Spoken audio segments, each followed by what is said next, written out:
algumas histórias. Então é uma moça que nos conta, tá? Ela disse assim: me chamo fulana, sou do interior de São Paulo e tenho 30 anos. Eu tenho acompanhado o canal há alguns meses e sempre gostei de ouvir histórias e encontrei no canal um lugarzinho bom para isso, para escutar essas histórias. Os relatos que te envio são casos reais da minha família, ainda que não sejam assustadores. Como explico no início do texto, eles são mais experiências com as coisas transcendentes através especialmente da oração. Então vamos lá ver essas histórias.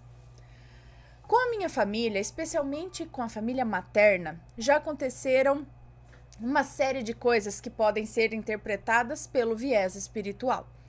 A maior parte delas não são acontecimentos assustadores, são, porém, histórias frequentemente contadas que marcaram a trajetória da minha família.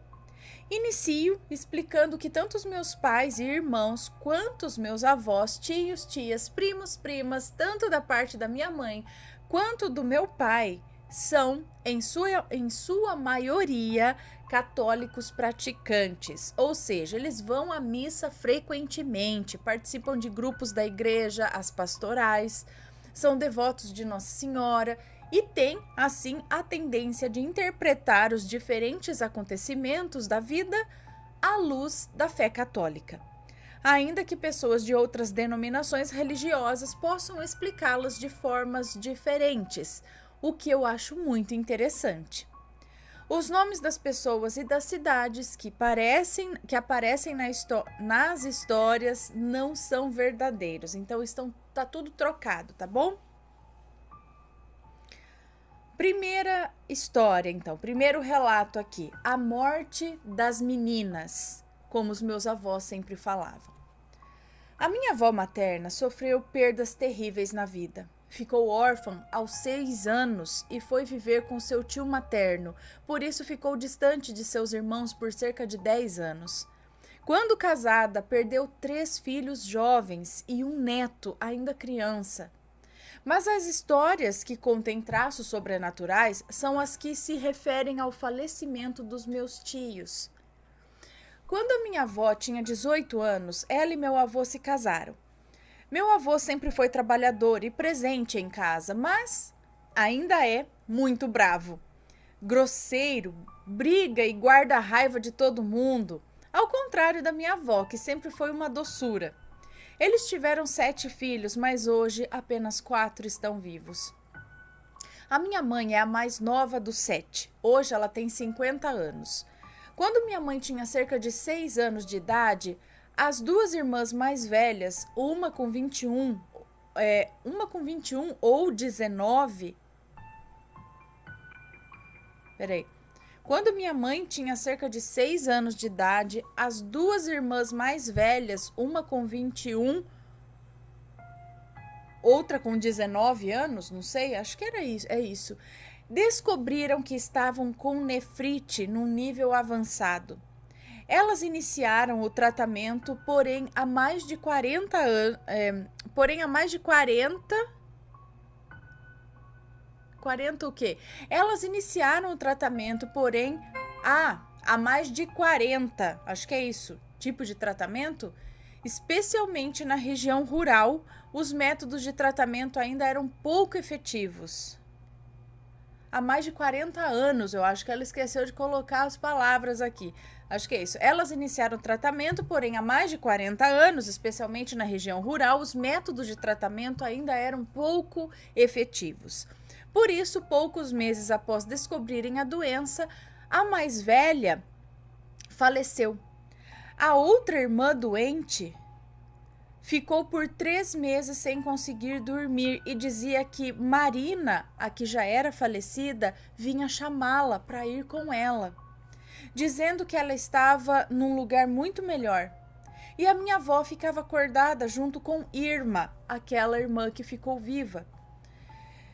E Irma relatava ter muito medo, pois sempre que anoitecia, via a irmã falecida que vinha chamá-la. E 3 meses após o falecimento de Marina, Irma também se foi. Pode ser que Irma ouvia a irmã falecida chamá-la devido às alucinações ou ao medo? No entanto, uma coisa curiosa nos deixou com a pulga atrás da orelha. Uns 30 anos depois da morte das duas, foi necessário desenterrar os corpos. Não sei bem o motivo, acho que era procedimento do cemitério. Quando abriram o caixão da Marina, a mais velha, o corpo estava intacto, igualzinho quando foi sepultado, apesar de cheirar mal. Já o corpo de Irma estava como o esperado depois de 30 anos de sepultamento. Quero dizer que não estava intacto como o de Marina. Gente, 30 anos depois? Depois de 30 anos do sepultamento, ainda estava intacto? Bom, minha mãe conta que Marina era muito bondosa. Tinha uma paciência enorme, inclusive com ela. Por isso, quando falamos sobre isso, a minha mãe sempre comenta a história de pessoas muito bondosas, tipo algumas pessoas consideradas santas pelo catolicismo, cujo corpo também se manteve intacto. Bom, vai saber, né? Segunda história, Tio Léo, alguns fatos curiosos e outros envolvendo sua morte. Léo e minha mãe eram os filhos mais novos de 7 irmãos. Eles eram muito amigos, parceiros mesmo. Como a família sempre viveu no sítio e não eram donos de nada, para comer carne com mais frequência eles costumavam caçar animais silvestres, como rã e tatu. Quando meu tio Léo ia caçar, minha mãe costumava ir junto. Mas sempre que ele saía caçar, ele encontrava cobras, muitas cobras, ninhadas mesmo, sabe? E a minha mãe sempre via as cobras também. O curioso é que os outros irmãos não viam tantas cobras assim. Na verdade, eles viam bem esporadicamente, mas com o tio Léo era o tempo todo. Então, meu tio foi falar com a minha avó, a mãe dele, sobre esse assunto. Minha avó deu a ele uma medalha de Nossa Senhora. Disse que ele deveria usá-la sempre e rezar muito para a mãe de Jesus. E assim ele fez. Desde então, conta a minha mãe, ele nunca mais viu as cobras. Esse meu tio também era sonâmbulo. Ele costumava acordar à noite e andar pela casa. Por vezes ele abria a porta e saía no quintal. Tio Léo costumava contar que durante o sonambulismo ele via imagens de criaturas feias, mas todos achavam que era algo como um pesadelo. Numa noite, porém, o tio Léo estava em estado de sonambulismo. Levantou e foi até a porta. Meu tio Carlos, um dos irmãos, o ouviu sair e foi atrás dele. Léo saiu pela porta da frente. Logo em seguida, tio Carlos passou pela porta também e logo deu um grito de horror que acordou a casa toda.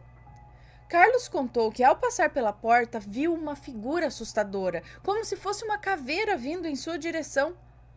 Ao passo que o tio Léo contou que era essa a imagem que ele costumava ver quando estava em estado de sonambulismo.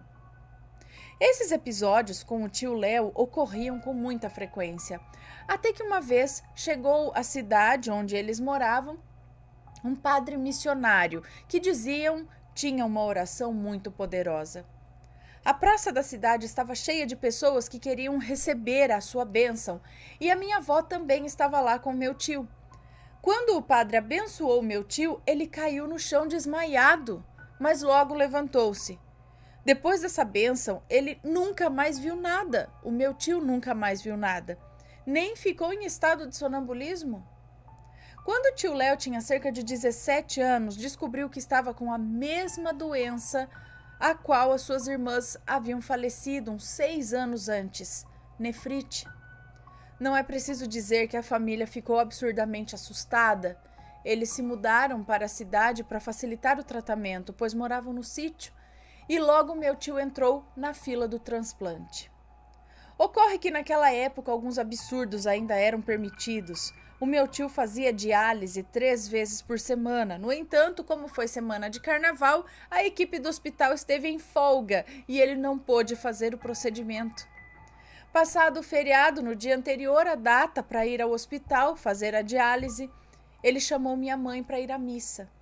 Como naquela época eles não costumavam ir à igreja durante a semana, minha mãe não quis ir e ele foi sozinho mesmo. Lá, além de participar da missa, Léo se confessou com o padre. A confissão é sacramento de reconciliação com Deus para perdão dos pecados. Ele chegou da missa no início da noite, jantou e, na hora apropriada, foi deitar. Nessa madrugada, porém, ele teve uma enxaqueca fortíssima e não conseguiu dormir. Por isso, colocou uma cadeira no quintal e ficou por lá a noite toda. No dia seguinte, quando minha avó acordou, perguntou por que ele não havia chamado. Ele disse que não queria incomodá-la. Então, pronto para ir ao hospital, Léo fez uma coisa que nunca havia feito antes. Foi até a minha mãe, que ainda estava dormindo, deu um beijo em sua testa e foi embora. Ao chegar no hospital e iniciar a diálise, ele teve um derrame cerebral e faleceu. Como eu expliquei, os casos que relatei podem ser interpretados a partir de uma visão espiritual da vida. Nenhum fato é muito extraordinário. Contudo, essas histórias me fazem pensar o quanto é importante cultivar uma espiritualidade de luz e de bondade para se enfrentar as mazelas do caminho. Sobre a minha avó, hoje ela tem Alzheimer. Vez ou outra ela tem alguns lapsos de memória, mas ela se mantém doce e amorosa como sempre foi. Às vezes eu acho que a doença a ajuda a passar pela velhice sem a lembrança de todas as perdas que ela já teve. Já o meu avô está muito bem de saúde física com 93 anos. Porém, vive com medo da morte, cheio de raiva e brigando com Deus e o mundo. E até hoje, quando lembra da morte das minhas tias, chora como se não fizesse mais de 40 anos que elas se foram. Próximo relato. A paralisia súbita do tio Renato. Mais uma história aqui. Apesar de eu ter várias lembranças sobre essa história, ela também sempre foi muito contada pela minha mãe e pela minha avó paterna. Por isso, ambas me ajudaram a lembrar os detalhes do ocorrido. Tio Renato é o irmão mais novo do meu pai. Há uns 20 anos, quando eu tinha 10 anos de idade, o meu avô paterno, Alfredo, ainda era vivo. Na época, moravam ele, minha avó Aurora e meu tio Renato numa cidadezinha no interior de São Paulo, onde todos se conhecem e metade da cidade tem algum parentesco conosco. Ocorre que, nessa época, meu avô provavelmente estava tendo um caso extraconjugal com a vizinha da frente, que se dizia amiga da minha avó. Olha a maledite aí, Aurora. A tal vizinha, se dizia amiga da minha avó Aurora. A tal vizinha e sua filha não tinham boa fama entre os vizinhos. Muitos diziam vê-la com o meu avô em vários lugares e em diversas situações estranhas. É claro que isso tudo poderia ser apenas a má língua das pessoas difamando a vizinha e o meu avô. A questão é que essa história gerou diversas confusões na minha família. Pois bem, nessa época o tio Renato tinha uns 20 anos e na semana anterior à Páscoa, ou seja, na Semana Santa, ele começou a se sentir mal, uma fraqueza, especialmente nas pernas. Minha família sempre teve a tradição de tratar as doenças primeiramente com benzimentos e simpatias. E com o tio Renato não foi diferente. Ele foi numa benzedeira conhecida da minha avó, mas não melhorou. Vale esclarecer que os benzimentos eram feitos por mulheres ou homens católicos, cuja tradição de benzedor, no meu ponto de vista, é derivada de uma mistura assim, do cristianismo com aspectos das religiões de matrizes africanas. Desse modo, são orações católicas feitas por pessoas que se consideram ter o dom de abençoar os outros. Enfim, só para explicar aqui de qual tipo de benzimento eu estou falando. Bem, à medida que os dias foram passando, tio Renato foi piorando. Quando foi domingo de Páscoa, me lembro de chegar na casa da minha avó, nós morávamos em cidades diferentes, e ver o meu tio sendo carregado até o carro para ir ao hospital, porque ele não conseguia andar. Ao chegar à Santa Casa, o médico prontamente o encaminhou para o hospital da cidade vizinha, pois ali eles teriam mais recursos para diagnosticar o problema. Já no outro hospital, o tio Renato foi submetido a muitos exames complexos, mas os médicos não encontravam o motivo da sua paralisia, que nesse momento já havia atingido os braços e parte do tronco. Então ele foi encaminhado para a UTI e o médico foi claro ao dizer que se a paralisia não parasse, ele poderia ter uma parada cardiorrespiratória e falecer. Até o momento, ele ainda não havia sido medicado, pois não havia diagnóstico e já era final da tarde do domingo de Páscoa. Nesse tempo, meus avós já haviam ligado para todos os parentes e conhecidos pedindo oração. Meus avós também ligaram para uma senhora, vizinha deles, que era benzedeira, para que benzesse novamente o meu tio. Após a oração, por telefone, essa senhora contou para o meu avô que haviam feito algum trabalho muito forte e ruim para a família e que o tal trabalho teria pego no meu tio. Ela disse também que não teve forças para concluir a oração, por isso explicou que eles deveriam procurar outro benzedor, de preferência homem, para tentar terminar a oração que ela não pôde. Meu avô, então, ligou para sua irmã que morava em outra cidade e ela disse que conhecia um benzedor muito bom e que ia pedir para ele benzer o meu tio. Esse outro benzedor disse a mesma coisa que aquela senhora, que haviam feito algo de muito ruim e que pegou no meu tio. No entanto, esse benzedor conseguiu concluir a oração. Tudo isso aconteceu no domingo de Páscoa. Pois bem, quando anoiteceu, meus pais precisaram voltar para casa, pois não tinham levado roupas para pernoite. Já em casa, não puderam dormir, preocupados em receber alguma ligação durante a noite, né? Na manhã seguinte, meu pai ligou para minha avó e ela disse que durante a noite o tio Renato havia melhorado, sem nenhum medicamento, e tinha saído da UTI. Disse também que o médico suspeitara que a paralisia poderia ter sido causada por uma bactéria, mas achou estranha a melhora sem antibióticos. Logo após o almoço, minha mãe ligou novamente para minha avó e ela contou que meu tio tinha voltado a andar, não tinha nenhum sintoma ou sequela e receberia alta. Minha avó também explicou que o médico ficou sem entender e disse não encontrar explicações cabíveis para a paralisia, nem para a súbita recuperação do meu tio. Acreditamos que as orações dos amigos e parentes tenham sido ouvidas por Deus, assim como Deus pode ter ouvido a prece dos benzedores, que queriam fazer o bem para o meu tio e para os meus avós. A suspeita que pairou sobre todos foi que a tal vizinha, provavelmente maledite, teria feito algo ruim para pegar na minha avó, mas como ela sempre rezou muito, pode ter pego no meu tio. Mas nunca pudemos ter certeza de nada. Pode ser que era uma vizinha maledite, de zóio no nome da amiga, né? Próximo relato. Quase que uma coletânea hoje, hein? Sonho com a medalha. Como expliquei, a minha família sempre foi católica e eu cresci dentro da igreja. Houve uma época, quando eu tinha uns 14 anos, que eu resolvi fazer encontros vocacionais, porque me ocorreu de tornar-me irmã religiosa, ou seja, freira. As diferentes comunidades de irmãs ou padres religiosos é chamada de congregação, e eu participava das atividades juvenis em uma congregação específica. Então, quando terminei o ensino médio, resolvi morar por 1 ano com as irmãs dessa congregação e trabalhar como voluntária nas atividades filantrópicas que elas realizavam. No entanto, apesar desses planos, acabei prestando vestibular para uma universidade pública de São Paulo. Mas eu só prestei porque tinha conseguido isenção da taxa de inscrição e por incentivo dos meus amigos, já que sempre fui muito estudiosa e tinha a intenção de fazer faculdade em algum momento da vida. Bem, então chegou o fim de ano, prestei o vestibular e logo em seguida mudei-me para a casa das irmãs. Havia uns 2 meses que eu estava lá, era março de 2007.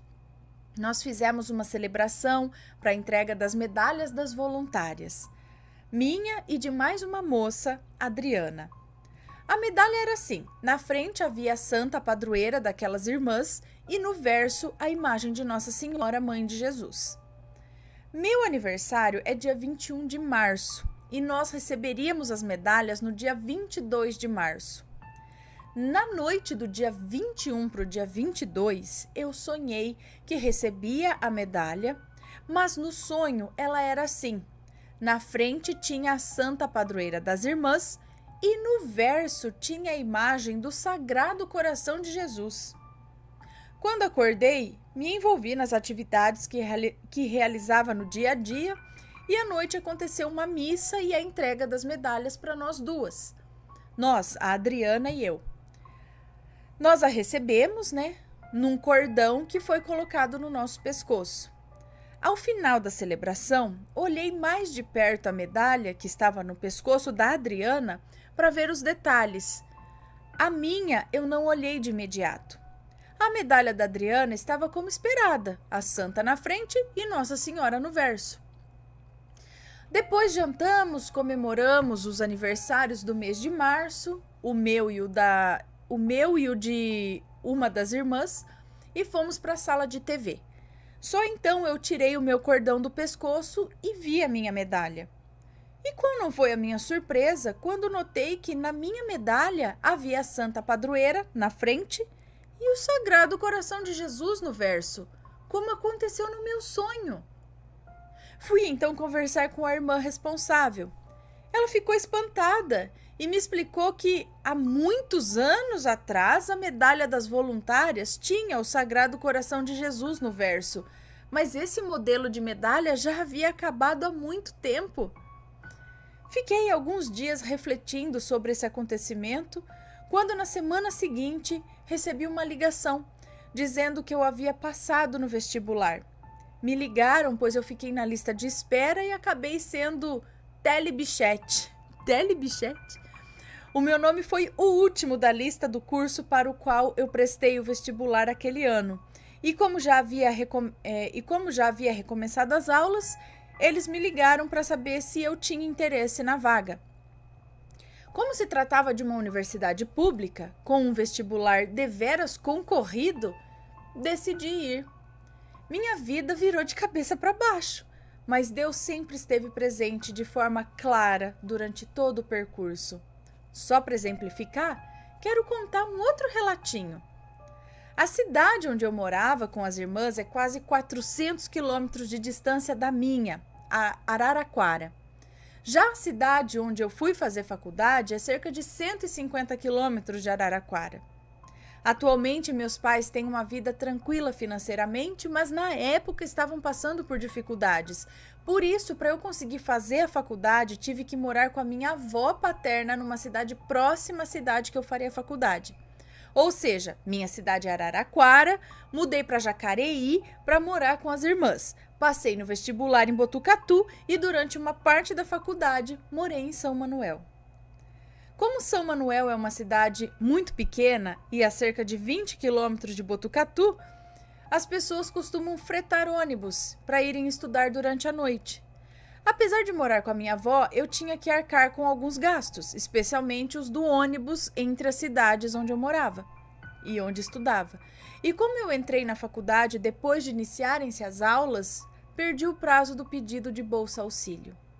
Por isso, fui em busca de emprego. Porém, estava muito difícil, pois eu nunca havia trabalhado e morava numa cidade pequena com poucas oportunidades.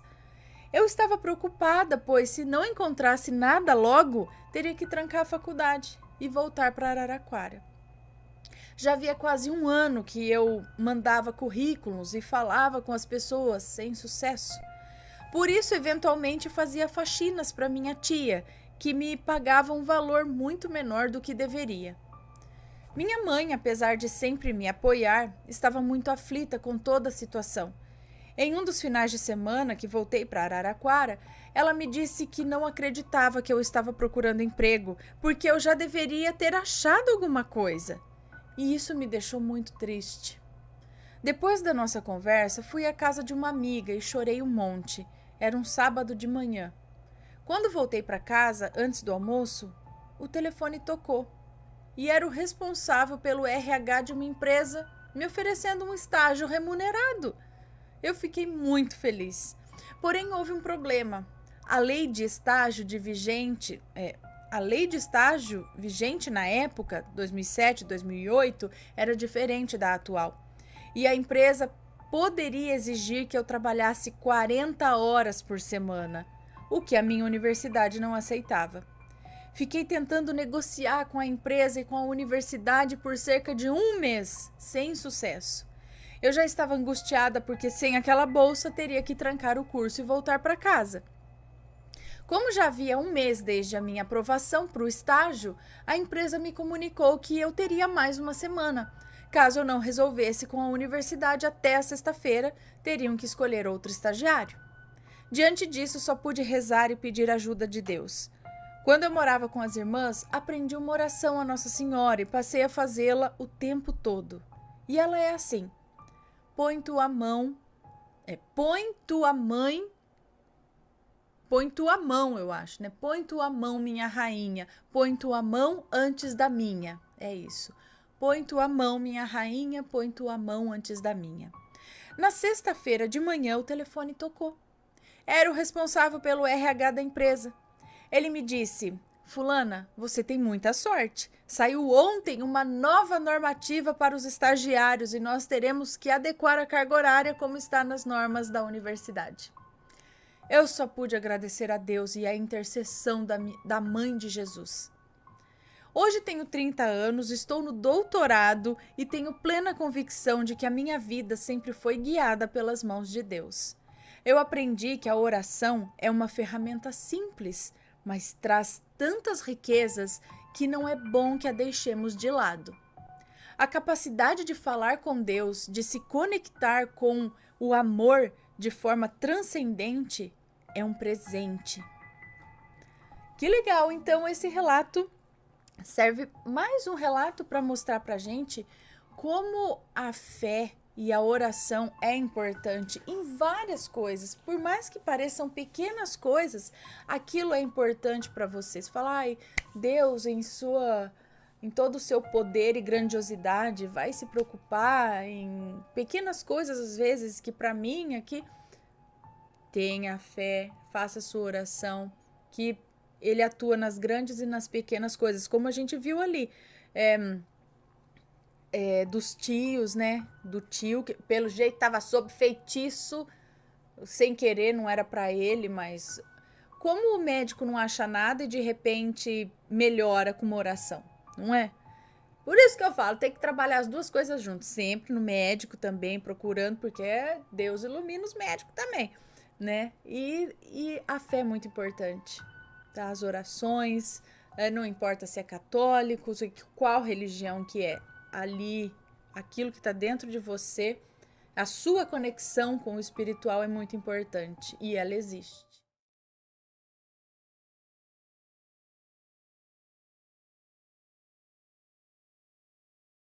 Quebranto e trabalho, a vizinha suspeita. Vamos ver. Olá Ana e todos do canal Assombrado. Me chamo Fulana, o nome já é fictício, mas é Fulana. Me chamo Fulana e hoje vou relatar para vocês histórias que a minha mãe contou relacionadas a eventos ocorridos durante a minha infância. Eu creio que seu canal tem uma importância muito forte, Ana, para aqueles que acreditam no sobrenatural e procuram entender mais sobre ele. Sem muita enrolação, vamos lá. Tudo começou quando, recentemente, minha mãe estava assistindo a uma transmissão de um grupo de oração. Nele, a apresentadora falou de casos em que pessoas tentaram destruir sua família com um trabalho de nome na boca costurada do sapo. Percebi o incômodo dela e fui logo perguntando: o que foi, mãe? Ela ficou pensativa, mas depois respondeu... Espera, está entrando uma caixa aqui no escritório.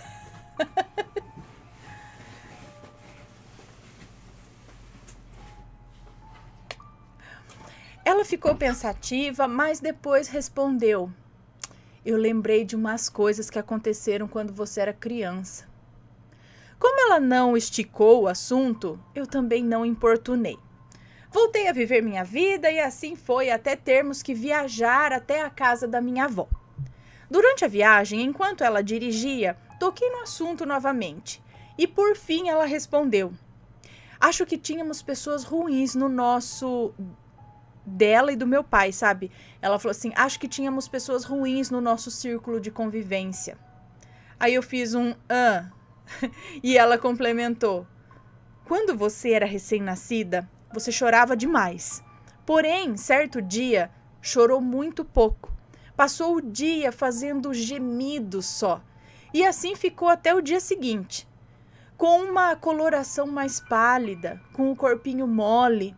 Aí eu chamei uma rezadeira. Ela logo afirmou que quem tivesse feito o quebranto... e a rezadeira logo afirmou que quem tivesse feito aquele quebranto, que quem fez aquele quebranto, queria matar a criança. É isso? Eu fiquei surpresa com aquela confissão da minha mãe, pois até então eu não sabia daquilo e me coloquei no lugar dela, né? No lugar de mãe. Ainda havia mais uma coisa. Mas ainda havia mais coisa. Eu sentia que tinha mais coisa ali. Perguntei novamente, mas lembrando a ela sobre o episódio do sapo, lá no grupo de oração, né? Que eles comentaram do sapo com o nome costurado na boca, né? E o sapo, o que tem a ver com o sapo? Porque depois de ver a fala a respeito do sapo foi que ela lembrou, né? O que tem o sapo nessa história? Aí eu percebi que ela segurou mais firme no volante, hesitou um pouco, mas cedeu e disse: um dia eu estava chegando em casa quando vi um sapo em frente ao portão. Eu chamei o seu pai e ele logo chutou, afirmando que aquilo era coisa de bruxaria. Eu gelei com a informação, mas seguimos a rotina como de costume. Aquilo eu também não sabia. Sabe o que é mais doido, Ana? Meus pais se separaram enquanto eu tinha 11 anos, quando eu tinha 11 anos, e foi super estranho. Ninguém se falava dentro de casa, e foi super estranho, ninguém se falava dentro de casa. Meu pai se afogou mais ainda no alcoolismo, ele ficou super violento, eu mesma pedi para minha mãe se separar dele. Eu tinha apenas 11 anos e pedi isso para minha mãe. Minha mãe ainda completou dizendo que no hospital onde ela trabalhava, começaram a receber casos de mulheres que foram violentadas pelos companheiros. E ela interpretou aquilo como um sinal para ela. Era hora de sair daquela situação e daquela relação. Uma amiga e colega de trabalho dela, inclusive, encontrou-a pelos corredores certo dia e apenas afirmou que eles conseguiram, apontando para cima. Detalhe, uma mulher médium muito sapiente sobre espiritualidade. Eles conseguiram? Como assim? Ela apontou para cima e falou, eles conseguiram. Que ela se separasse seria uma coisa boa, é isso? Quando ela decidiu se separar? Agora você deve se perguntar, o que a vizinha tem a ver com tudo isso? Pois bem, nossa ex-vizinha é a principal suspeita porque o pai dela era envolvido com trabalhos, algo que todos do bairro sabiam. O filho dela tem a mesma idade que eu, nós temos até uma foto juntos, mas eu lembro que quando mais nova eu não gostava dele. Eu juro, eu não sei explicar, Ana, só não gostava dele. Lembrando que eu não sabia disso tudo, tá? Enfim, esse foi o meu relato, espero que todos tenham gostado e que sirva para reflexão acerca de todos que estão à nossa volta. Um abraço e pretendo mandar mais relatos. Entendi, mas não tem nada confirmado que foi a vizinha, mas aquele sapo que ele tirou da frente da casa tava com a boca costurada ou era só um sapo? Ó, gente, se eu ver um sapo com a boca costurada, eu vou ter um dó. Ixi. Mas acho que na hora mandar de volta, mas junto com o karma de ter feito essa maldade com o sapo também. Porque eu gosto de sapo, né, Matheus? É. Casou com um, aí no que beijou, virei príncipe. Não, eu gosto de sapo. Então, eu era um sapo, aí você me beijou, eu virei príncipe. Não é assim, foi de fada? Não, mas não desse tipo de sapo. Ah, Sapinho que entra em casa. Você já era um príncipe, amor, não era sapo que virou príncipe. Ai, ai. Não, sapo normal, que vira e mexe, entra, sabe? Eles comem bichinho, comem, se tiver alguma aranha, acho que eles comem. Eu acho, né? Sapo come aranha. Espero que coma. Come os bichinhos, come os moscos, esses bichos. Então, deixa que fique aqui em casa. Deixa que fique. Às vezes entra um sapo aí, deixa, fica aí no cantinho, eles ficam de boa. Outro dia tinha um no escritório. Mas vou reparar se tiver com a boca amarrada. Ah! Você vai ver. Minha avó que falava, quando besouro, aqueles besourão preto, entra na sua casa numa sexta-feira, significa que é coisa mandada de outra pessoa. É um mal mandado. Aí você chuta ele pra fora e fala, volta de quem te mandou. Não posso falar. Volta de quem te mandou. É assim. Vixe, mas se for numa época... Aqui chega outubro, tem muito besouro. E sapo... Tadinho do sapo. Bom.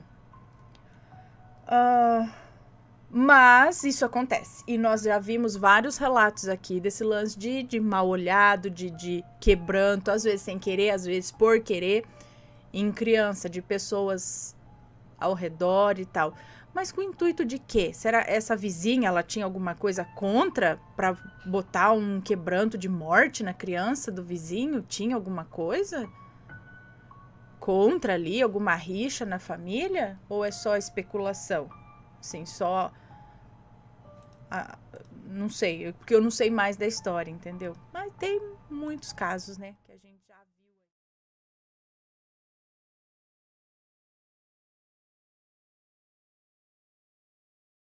Uma entidade? Então, aí segue mais um relato aqui, ó. Será que era uma entidade? Acho que é outra história. Esse relato se passa no ano de 2019, mais ou menos. Fui eu e meu filho com o meu marido numa borracharia. Para contextualizar, essa borracharia fica no fim de uma rua, ao lado há um cemitério de igreja luterana, sabe? Esses cemitérios onde há somente quem era membro da igreja. E em seguida desse pequeno cemitério há um campo um pouco grande, com árvores, e depois desse campo pode-se enxergar a principal BR que passa pela nossa cidade. Bom, estava eu e meu filho observando esse cemitério, pois somos um pouco estranhos e adoramos cemitérios. E depois fomos observar o campo e os caminhões passando na BR. Quando vimos um senhor vindo pelo meio do campo empurrando uma bicicleta, por um caminho em meio àquele campo, sabe? Apontei para o meu filho, olha lá, aqueles dois senhores vindo pelo campo. Meu filho, sem entender, perguntou onde estavam os dois. Eu apontei de novo e ele só concordou. Quando o senhor com a bicicleta pegou a rua e passou por nós, eu disse, viu o senhor com a bicicleta que eu falei? Só falta passar o outro agora. Aí meu filho me disse, que outro, mãe? Só tinha esse. E eu disse, não, o outro que tava com uma capa preta. O outro que tava com uma capa preta, calça e camisa preta também, um chapéu, botina, tudo preto. Voltamos a olhar para o campo e não vimos mais nada, pois esse outro poderia ter voltado, mas simplesmente não tinha ninguém. Só eu enxerguei. Meu filho disse que não havia duas pessoas, mas só uma. Quando olhei para a esquerda no campo, eu vi um vulto entrando no mato, de árvores ali fechado, sabe? O que será que era? Bom, primeiro, lá atrás, uma mulher de preto andando ao teu lado. Nesse caso, até que todo mundo viu, sei lá. E agora, um homem de capa preta, chapéu preto, tal, andando no campo ali. Então, foram essas duas únicas coisas que aconteceram com você? Ou mais coisas aconteceram? Será que você vê, tem realmente uma sensibilidade para ver o lado de lá? Será que você tem entidades que te acompanham? Não sei, né?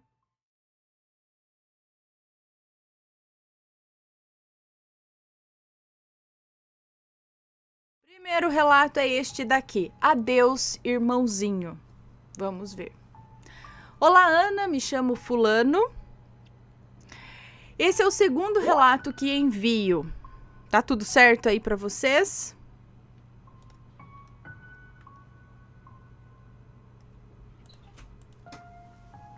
Tá tudo certo? Eu tô. Você tá ao vivo? Tô. Tá tudo certo? Você tá me vendo lá? Eu vou lá te ver. Então tá. Peraí que se eu não voltar, é porque tá. Ixi, me perdi aqui. Beleza, então. Sejam bem-vindos aí, quem está aqui pela primeira vez. Sejam todos bem-vindos. Então, vamos lá, continuando. Olá, Ana, me chamo fulano. Esse é o segundo relato que envio. O primeiro não foi muito bem escrito, então eu vou refazê-lo e reenviá-lo. Eu agradeço. Esse relato não aconteceu comigo, aconteceu com o pai do meu bisavô, antes dele e toda a família imigrar aqui para o Brasil. Então foi com o trisavô, ou tataravô, não sei. O relato se seguirá como se ele estivesse contando. Todos os nomes do relato já estão trocados. Muito obrigada. Então agora é o pai do bisavô dele contando essa história. Em 1942, o meu pai mandou uma... Então, peraí, é o bisavô dele contando, é isso? Ou é o pai do bisavô mesmo? Agora eu não sei. Bom, em 1942, o meu pai mandou uma carta para o governo federal. Ainda havia algumas dezenas de terras do programa Homestead Act, é isso? Homestead Act, e centenas de pessoas interessadas. Ele não estava com muita esperança de conseguir as terras, mas conseguiu. A documentação só chegou em 14 de abril de 1944 e nos mudamos meses depois. Levávamos uma vida típica de quem mora no interior. Dormíamos e acordávamos conforme o sol estava no céu. Tudo ia bem até o dia 8 de novembro de 1950. O meu irmão, John, acordou gritando, se pondo de pé no meio do quarto. Rapidamente, o pai e a mãe tiraram a mim e aos meus irmãos do quarto. Não ficamos sabendo o que estava acontecendo. Como caçula, tentei convencer o John que me contasse, mas ele fez como todo irmão mais velho. Sorriu e ficou calado. Depois desse dia, muitas coisas começaram a acontecer. Objetos desapareciam por dias, depois surgiam em lugares inesperados. Animais morriam ou desapareciam sem deixar rastros. Plantações murchavam de uma hora para outra. Encontrávamos manchas estranhas no solo. Minha mãe achava que poderíamos estar enfrentando um problema espiritual. Então nós chamamos o pastor da vila vizinha. Ele fez umas orações e passou água benta em cada cômodo. Quando terminou, ele disse: "A casa agora está protegida contra espíritos ruins, mas o problema de vocês não é espiritual." E eu guardei aquelas palavras para mim. Eu sabia que não podia ser nada de espírito porque eles são invisíveis, mas eu via luzes. Eu sempre acordava no meio da noite, devia ser muito tarde porque todos já estavam dormindo, menos o meu irmão John. Sentado na cama, olhando a escuridão do campo pela janela, com os olhos inchados e cheios de lágrimas. Ele deslizava da cama e eu me juntava... Peraí. Eu sempre acordava no meio da noite, já devia ser muito tarde, porque todos já estavam dormindo, menos o meu irmão John.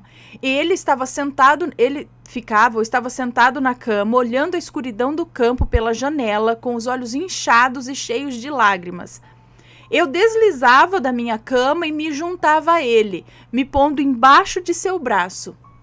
Eu não me atrevia a perguntar por que ele estava chorando, e John também não me dizia, ou não me diria. Como todos aqueles acontecimentos estranhos haviam começado... do mesmo jeito que aqueles acontecimentos estranhos começaram, também terminaram. de repente. 3 meses depois, acordei no meio da noite, como sempre, mas John não estava no quarto. Levantei da cama e desci para a cozinha. Todas as portas e janelas estavam abertas. Do lado de fora estava o meu irmão John, olhando para uma esfera de luz que pairava acima de sua cabeça. Assim que atravessei a porta, o John olhou para mim. Sentamos os dois no chão e ele me contou. Nosso pai e a mãe dele se conheceram em uma festa. Os dois ficaram juntos por uma noite e ela desapareceu. O nosso pai e a mãe dele se conheceram em uma festa. Os dois ficaram juntos por uma noite e ela desapareceu. O nosso pai se casou com a minha mãe. Meses depois, a mãe do John apareceu em casa com o John bebê nos braços e entregando ao nosso pai, dizendo o seguinte: eu não posso ficar aqui e também não posso levá-lo. Eu vou voltar para buscá-lo. O nosso pai não teve tempo de recusar, pois ela correu e desapareceu virando a esquina. Me abraçando, John disse: eu preciso ir agora. Todos irão esquecer, até você, irmãozinho. É certo que todos esqueçam para não machucar seus corações. Você é o pontinho de ouro que deixo aqui no final do... Você é o potinho de ouro que deixo aqui no final do arco-íris. Uma outra esfera de luz, então, saiu de dentro da casa, se fundindo com aquela esfera maior e desaparecendo no ar, junto com o meu irmão. Assim, puf, como uma luz se apaga. Como John disse, todos tinham esquecido. Mamãe, papai e meus irmãos, todos tinham esquecido do John, como se ele jamais tivesse existido. Como se o meu irmão tivesse sido apagado da história. Seus desenhos, alguns deles retratando a mim e a minha mãe, eram só uma pilha de papéis em branco agora. Nada que eu pudesse guardar para lembrar dele. Era como se ele realmente nunca tivesse existido, exceto por uma foto, uma única foto que tiramos juntos, quando fomos visitar o circo. Eu esperei e ainda espero que aquela esfera de luz apareça de novo e o meu irmão volte. Bom, Ana, esse é o meu relato. Eu cresci com o meu avô e com o meu bisavô me contando essa história. Eu não posso dizer que acredito 100%, mas eu me pergunto, John teria sido abduzido por extraterrestres? John teria mesmo existido ou era só fruto da imaginação de uma criança? Ou John teria falecido e não queria deixar o irmão, mas ele não podia ficar ali e então seres mais elevados o ajudaram a passar para o mundo espiritual? Meu avô disse que a foto ainda existia e eu a procurei. Também procurei documentos que comprovassem a existência do John e só encontrei a matrícula da pré-escola em 1935. Mas então o John existiu. Será que, como aquela história que a gente já conversou aqui, ele perdeu o irmão, será?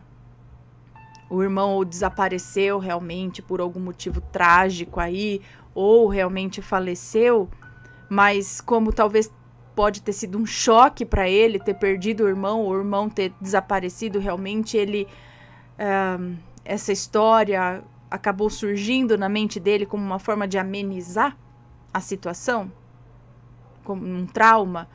Ou, pelo que eu entendi aqui agora, né? A mulher com quem o pai dele lá, né, do John saiu, ela era uma extraterrestre. Então, ela teve o John, mas por algum motivo ela não quis deixar ele pro lado de lá, quis deixar ele aqui, mas depois ela falou que vinha buscar e ela veio abduzir ele e levar pro lado de lá agora. Mas, e aí? E aí? É isso ou não é? Tem ou não tem? Acontece ou não acontece? Qual a opinião de vocês?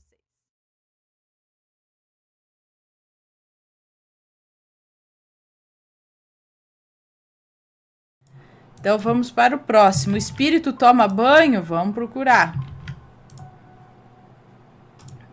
Achei. Vamos lá. Será que espírito toma banho? Eu acho que sim.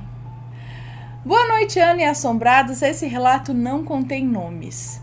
Sou telespectadora assídua do canal e um dia de insônia, alguns meses atrás, estava assistindo aos relatos gravados por volta da meia-noite, quando comecei a ouvir barulho de água caindo, como se alguém estivesse tomando banho. Porém, eu não ouvia o barulho do chuveiro ligado. Olhei no relógio e pensei, minha mãe está tomando banho a essa hora e com o chuveiro desligado. Isso é, né, no botão verão, que a água sai fria. Não pode ser. Nisso já tinha se passado uns 4 ou 5 minutos, quando resolvi levantar e ir verificar. Saindo do meu quarto, a porta do banheiro é à direita, bem próximo. A luz estava apagada, acendi e vi o chuveiro caindo água, mas bastante água, não só pingos que ficam no encanamento. Pensei, será que a minha mãe deixou o registro meio aberto? Apertei ambas as torneiras, uma de água da rua e a outra de água da caixa. Ambas estavam bem fechadas. Fiquei parada pensando, o que é isso? Como que eu vou fazer essa água parar? Parece que eu já contei esse relato? Enfim. Como que eu vou fazer essa água parar? Na hora nem pensei em nada assombrado. Fiquei matutando como eu fecharia a água. Nisso já tinham se passado uns 8 minutos e a água caindo do chuveiro. Muitos podem dizer que era água parada no encanamento, mas tanto tempo assim, por quase 10 minutos, não é possível. E tanta água, é como se o chuveiro realmente estivesse aberto. Aí, enquanto eu estava parado olhando para o box na frente do chuveiro, ele de repente parou de cair água, assim como começou, do nada. Voltei pro quarto e fui dormir. Só no outro dia que eu fui pensar, será que tinha alguém invisível tomando banho gelado no meu chuveiro de madrugada? Vai saber. Não é muito assustador, mas foi bem incomum. Nunca havia acontecido antes. Se for um espírito, esse é bem limpinho. Beijos e obrigada por ter lido o relato. Um beijo pra você, muito obrigada. Eu acho que eu já tinha lido esse relato, enfim.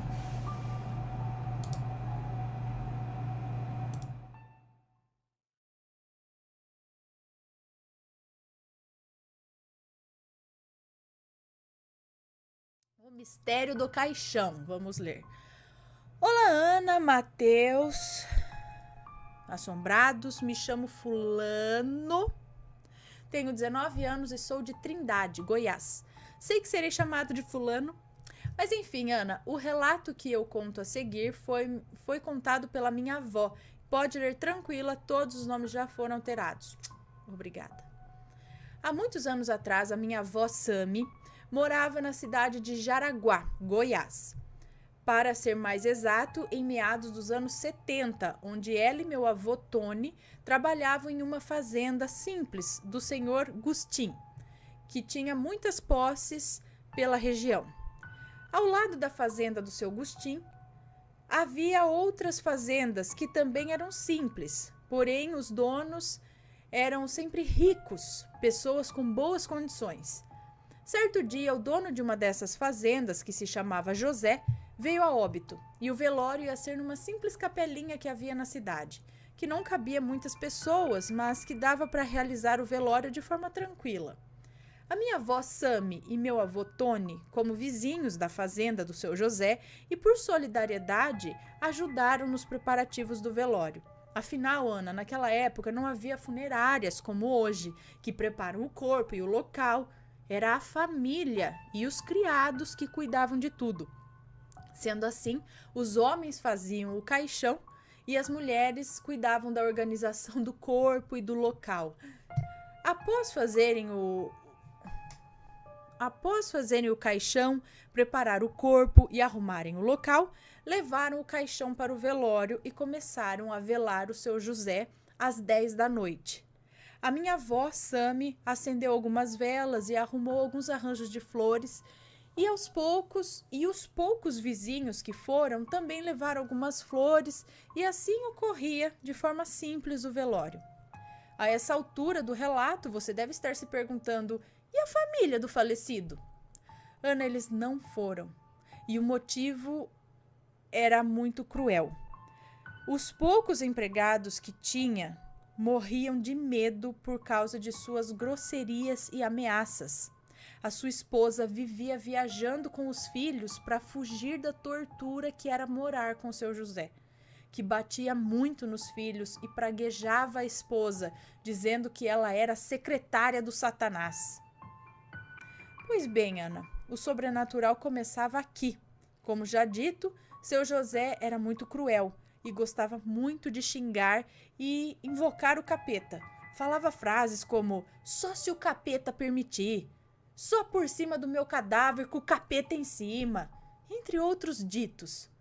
Minha avó, Sami, que estava no velório, disse que quando foi por volta da madrugada, entre 1h da manhã, quando começou uma ventania muito forte, tamanha era a força do vento que todas as velas que estavam acesas apagaram de uma vez só, deixando apenas um lampião aceso que iluminava pouco o ambiente, pois a noite era nublada. Minha avó Sami e algumas amigas pegaram alguns fósforos e voltaram a acender as velas.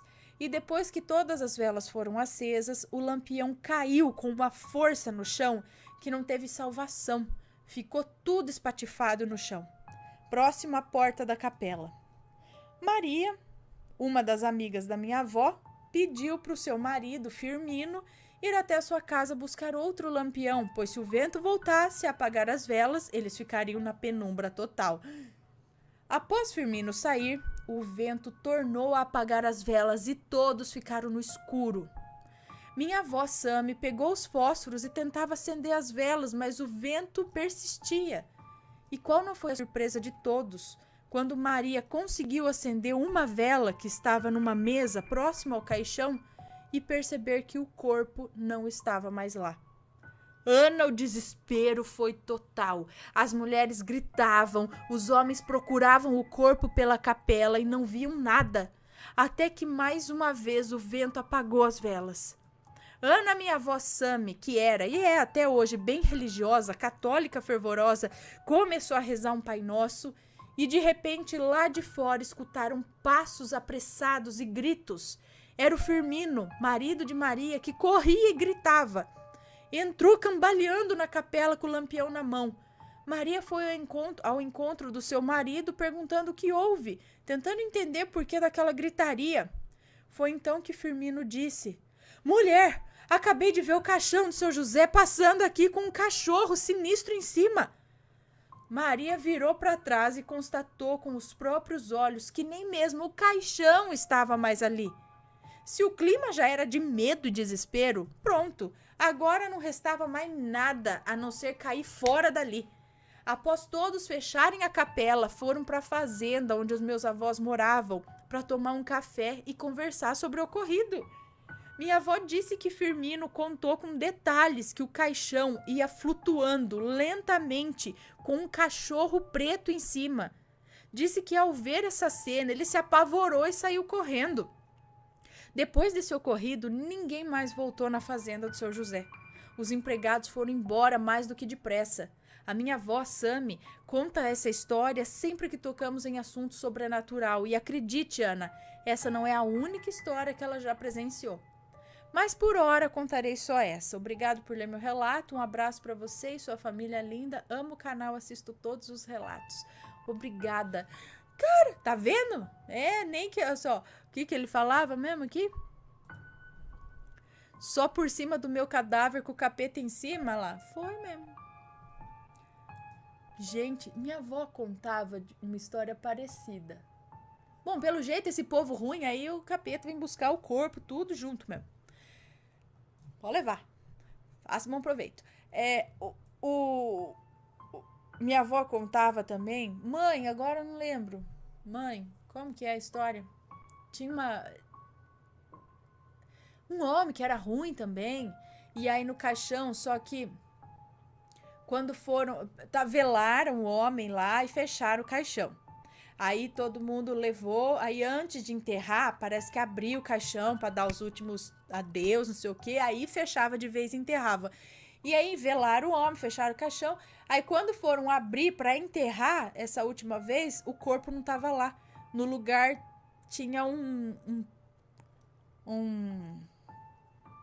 toco de bananeira, não sei, uma coisa assim. E o corpo do homem sumiu também, era um homem ruim e não sei das quantas. Lembra o outro relato que a gente já contou aqui também? Que um porco entrou no velório, catou o corpo do homem do caixão e arrastou pra fora e levou embora? Eu, hein? Credo. Credo.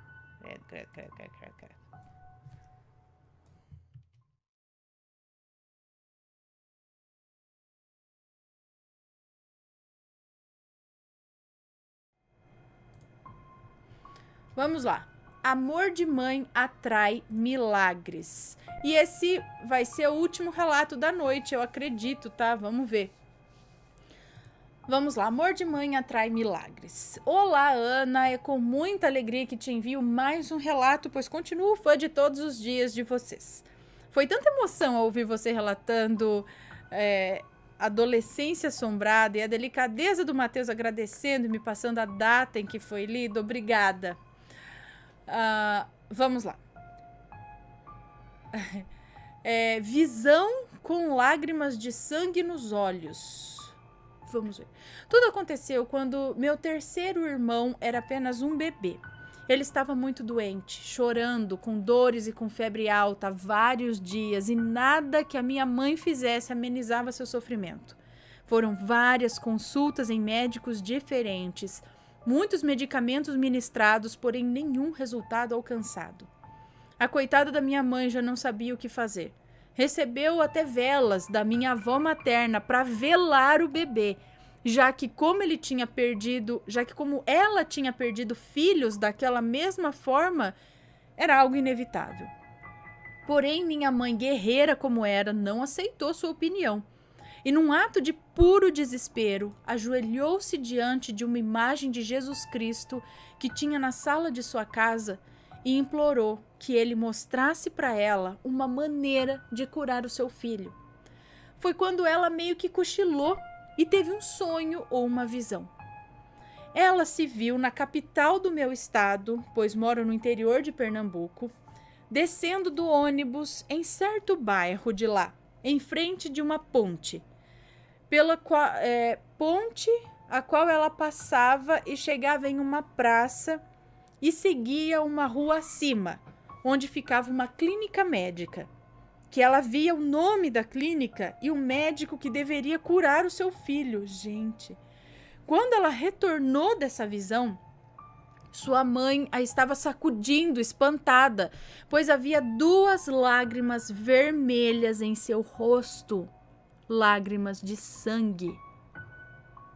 Ela passou a mão no rosto e constatou que era mesmo, mas determinada a seguir o percurso que tinha visto na visão, começou a agir, não dando tanta atenção àquele fenômeno. Gente, não dando tanta atenção àquele fenômeno. Ela estava sem dinheiro e, após contar à sua mãe o que tinha visto, ela novamente tentou persuadi-la a aceitar o fato de que não tinha mais como salvar a vida do seu filho e que não iria ajudá-la com aquela loucura. Foi quando ela lembrou de um móvel muito na moda naquela época que tinha na sua sala. Era um armário de Chipandelli. Ai, agora fiquei curiosa. Quero ver armário de Chipandelli. Dá licença, gente. Só vou dar uma procurada aqui para ver se... entendi. Ai, lindo. Adoro. Acho lindo. Se for isso. Ai, acho lindo. Quero. Nossa, ele assim, reformado, pintado de colorido, branco. É lindo, muito bonito para colocar num quarto de menina. Super amo. Por isso que eu falo, eu ia ser assombrada mesmo, porque eu ia pegar o móvel, ia reformar ainda o fantasma, ia falar, meu Deus, você mexeu no meu móvel. Mas eu acho lindo esse móvel. Bom, tava muito na moda naquela época, que era um armário de Chipandelli. Visto que isso aconteceu na década de 60, tá? Ela chamou um de seus irmãos e pediu para que ele vendesse esse armário para ela. O que foi rápido, já que estava bem baixo o preço do mercado.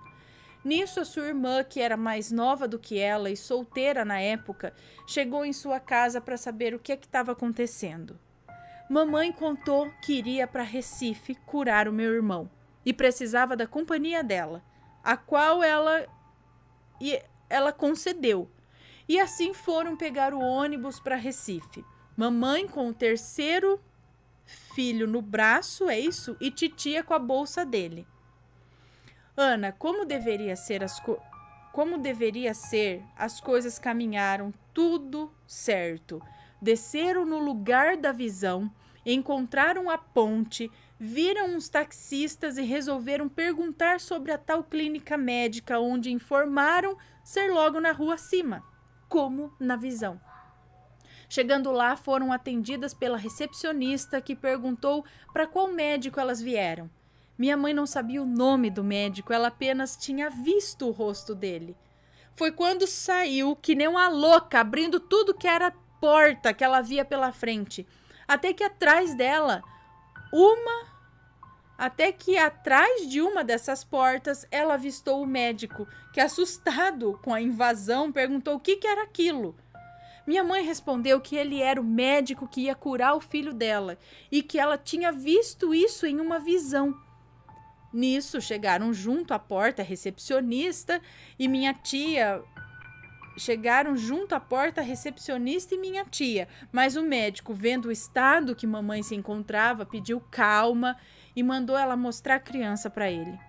Foi feito um exame detalhado na criança, algumas explicações de minha mãe no que foi constatado: infecção nos ouvidos. Não sei como é o procedimento de hoje, mas naquela época o médico extraiu toda a secreção dos ouvidos dele, o que rendeu uma tigelinha cheia. Passou alguns medicamentos para serem ministrados durante a noite e pediu sua volta para o próximo dia, para poder avaliar sua recuperação. Mas como elas iriam voltar, se o dinheiro que levaram só dava para mais uma passagem e já estava ficando noite? Mamãe então foi explicar ao médico que ela não tinha o dinheiro da consulta dele, mas que ele confiasse nela, que assim que ela conseguisse, ela traria para ele, e também que não poderia voltar no próximo dia. O médico ficou olhando para ela e disse que ela passasse a noite na recepção, que no outro dia ele examinaria o bebê. E assim foi feito. Ela, titia e o terceiro filho passaram a noite ali. A recepcionista medindo a temperatura do bebê de tempos em tempos, titia e mamãe se servindo de café e bolacha na recepção. Por volta das 8h30 da manhã do outro dia, o médico examinou ele novamente e constatou que estava tudo bem e que elas poderiam ir embora. Mamãe agradeceu bastante e reforçou a promessa que havia feito ao médico de vir pagar a consulta, no que ele apenas balançou a cabeça, indicando a porta. Passaram-se alguns dias e mamãe conseguiu o dinheiro, mas dessa vez foi levar com o meu tio de carro na clínica médica. O médico, mais uma vez, se assustou com a sua chegada, mas dessa vez ela foi anunciada. Disse que veio cumprir sua promessa e perguntou quanto foi tudo, no que o médico perguntou como estava o bebê. E sabendo que ele estava bem, disse que ela comprasse um brinquedo para ele e pronto. Realmente não quis receber nada. Ela agradeceu mais uma vez e se foi dessa aventura bem-sucedida e abençoada por Deus. Sim, ela comprou carrinhos de brinquedo, não só para o terceiro, mas para os meus outros 2 irmãos que vieram antes dele também. Então, Ana, só para explicar o porquê do terceiro, eu venho de uma família de 6 irmãos e eu sou a 4ª filha. Esse é apenas um dos outros 3 relatos que eu tenho para te enviar sobre amor de mãe atrai milagres. E todos os 3 são sobre um dos 6 irmãos. Obrigada por ler o meu relato. Beijos para você, para o Matheus e para toda a família assombrada. Um beijo pra você, muito obrigada. Pra gente ver como sobrenatural não é só coisa ruim, tá? Não é... Fala que isso não é sobrenatural, gente. A criança tá lá, não sabe mais o que fazer, nada, aí vai a mãe, pede com lágrimas de sangue. Isso é lágrima de sangue do olho. Alguém pode explicar esse fenômeno? É possível, de repente, por ter machucado, de apertar os olhos, ou uma pressão, o nervosismo foi tanto. Tô tentando achar uma explicação. O nervosismo foi tanto, a pressão aumentou e acabou estourando alguns vasos e sangrou aqui, e junto com lágrima, isso se foram lágrimas de sangue. É possível isso? Quem entende mais aí, é possível acontecer? E a visão que ela teve, gente, mostrando todo o caminho por onde ela devia ir até chegar ao médico. Vocês lembram daquele outro relato que mandaram pra gente de um cara que perdeu o trabalho dele, era advogado, aí foi com o sogro dele numa casa de material de construção, numa outra cidade, mó nada a ver, ele tava triste, falou, então eu vou com você, não tem mais nada pra fazer, perdi meu emprego. Chegando lá, o filho do dono do material de construção tinha um problema muito sério respiratório, ele ficou compadecido daquela criança, achou muito triste, não tinha cura, e o menino pedia para não morrer pro pai. Aí ele contou tudo, e aí de repente, quando deu um problema no carro, quando ele foi consertar o carro, aí um cara lá falando que o filho dele tinha o mesmo problema, deu a mesma, tudo que o outro falou, ele falou também, só que o filho dele foi curado no médico tal. Aí ele lembrou na hora, falou, não, eu tenho uma criança que tem exatamente o mesmo problema, me passa o nome do médico, onde que é, passou o nome pro outro, sabe, gente, como que é isso, o que é isso se não uma indicação divina? Mas é preciso você porque nesse caso ele também pediu para Deus, para ele, de alguma forma, se ele pudesse ajudar aquele menino. E deu certo, sei lá, né? Mas olha só que legal quando se tem fé. O que pode acontecer.